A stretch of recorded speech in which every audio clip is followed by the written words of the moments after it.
Arrêtons d'être nos propres sorciers. Arrêtons de fabriquer des bâtiments malades, voire des effondrements.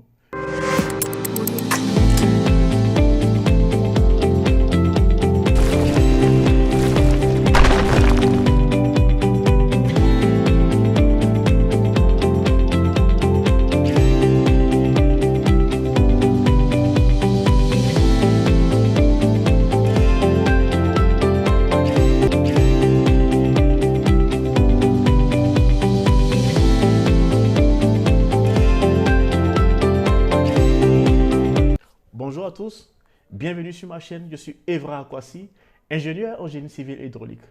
Ici, nous parlons de bonnes pratiques à adopter dans le domaine du BTP.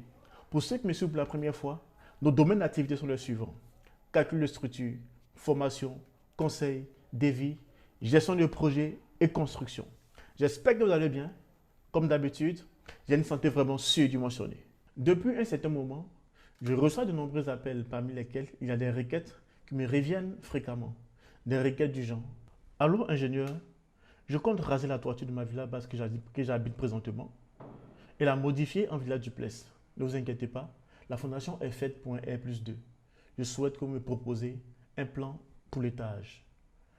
Un autre: allô ingénieur, j'ai un immeuble R+3 et je souhaite construire un penthouse que j'habiterai avant la fin de l'année.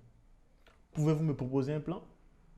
Un autre encore: allô ingénieur, je veux m'engager dans une promotion immobilière. Ce sont des villas basses, mais la fondation est construite pour un R+2. Je souhaite que vous me conseillez. Vous savez ce qui est déplorable?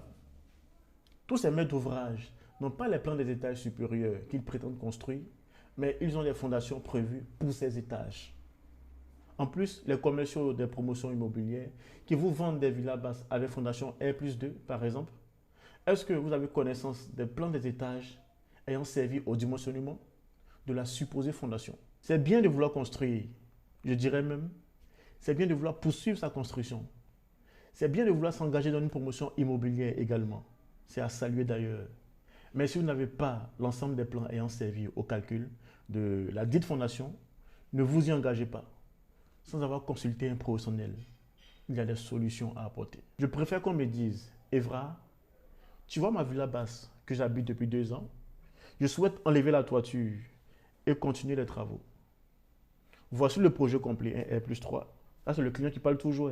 Le projet complet, c'est-à-dire les plans d'architecture sont disponibles, les plans d'exécution de tout l'ouvrage sont disponibles aussi, tous les documents techniques liés au projet sont disponibles. C'est le client qui parle toujours. Mais lors de la construction, nous avons d'abord décidé de faire la fondation. Et maintenant, nous avons les moyens. Nous souhaitons poursuivre les travaux, c'est-à-dire les autres étages. Un tel client est très intelligent. Un tel cas est à saluer. Il reste juste au technicien ou à l'ingénieur de s'assurer que les plans ont été respectés et construits en respectant les normes depuis la base. Un tel projet peut être construit sans problème. En effet, vous devez comprendre que lorsque vous avez un projet, peu importe que ce soit un R+4 ou un R+N par exemple, même si a priori vous devez commencer votre projet par le rez-de-chaussée et poursuivre plus tard, la conception des plans doit tenir compte du projet complet, c'est-à-dire le vrai projet à réaliser à l'avenir. Si vous vous limitez au plan du rez-de-chaussée, vous serez confronté plus tard à des improvisations qui peuvent être dangereuses lorsque vous serez prêt à poursuivre le projet en R+. Maintenant, pour vous les techniciens, sachez que même si la fondation a vraiment été prévue pour un R+, comme vous le dites, si les plans des autres étages ayant servi au dimensionnement de la dite fondation sont absents, ou même n'existent pas, et que vous exécutez un autre plan, même si le nombre d'étages n'est pas modifié, il y aura forcément problème. Pourquoi? Parce que ce n'est plus la même répartition et la même distribution des charges, la descente des charges.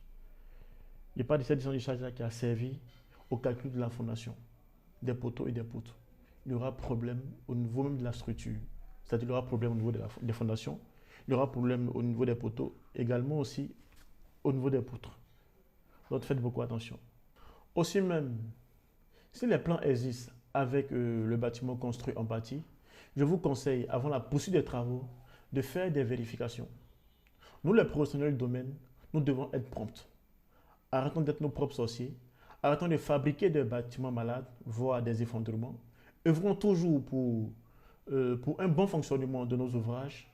Les autres peuvent le faire, peut-être par ignorance, mais nous devons faire les choses comme il se doit. Personnellement, je ne construis pas avec les plans que je n'ai pas conçus, sans vérification. Ceux qui me côtoient, ceux qui travaillent avec moi le savent très bien.